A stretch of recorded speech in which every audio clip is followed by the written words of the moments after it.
Dana hibah itu kalau boleh picture apa yang kita sudah capai dengan itu? Ya ukurannya kan nggak bisa diukur. Iya, makanya siapa yang menerima, kemudian mereka melakukan apa, dan kemudian ada apa hasilnya, kan kita bisa lihat. Yang menerima ada lembaga yang resmi, artinya ada lembaga yang fiktif. Pidana dong? Ya harusnya.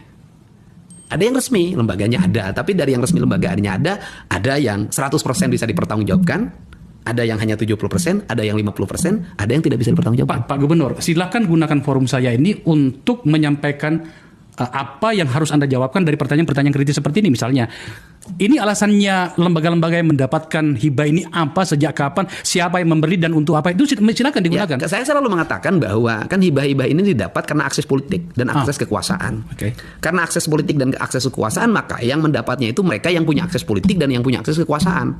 Sehingga jatuhnya pada itu juga, tempatnya itu juga, dan mereka yang tidak punya akses politik dan tidak punya akses kekuasaannya tidak mendapat.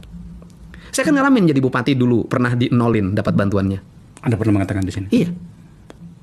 Dan itu berulang. Ketika saya tidak jadi bupati pun pernah juga tidak nol juga tuh daerah Purwakarta itu tidak dapat. Artinya tidak dapat hibah kayak orang lain, bantuan keuangan kayak orang lain gitu loh. Hanya mandatori saja yang dapat. Dari catatan yang kami terima, dengan langkah-langkah Anda ini termasuk ya pada lembaga-lembaga yang tadi itu Anda dihajar kiri kanan, itu termasuk dari kekuatan politik itu. Bagaimana Anda bereaksi dari situasi itu? Ya, saya tidak bereaksi apapun. Ya, saya nikmatin aja seluruh prasangka itu, praduga itu, dan tuduhan misalnya saya tidak akhlakul karimah, saya berbuat kezaliman, nggak ada masalah. Kenapa? Karena bagi saya akhlakul karimah itu justru terwujud dalam sistem pengelolaan anggaran yang baik. Kalau anggaran ini bermanfaat bagi kepentingan publik, bisa menolong orang-orang miskin bisa sekolah, bisa berobat dengan baik di rumah sakit, bisa mendapat layanan hukum, bisa rumahnya mendapat perbaikan, infrastruktur jalannya dibentuk, air bersihnya mengalir, listriknya menyala, transportasi publiknya terbangun, bagi saya itulah akhlakul karimah. Tetapi kalau walaupun atas nama akhlakul karimah, kemudian dana diterima tidak bisa dipertanggungjawabkan, digunakan pada hal yang tidak semestinya, menurut saya tidak akhlakul karimah.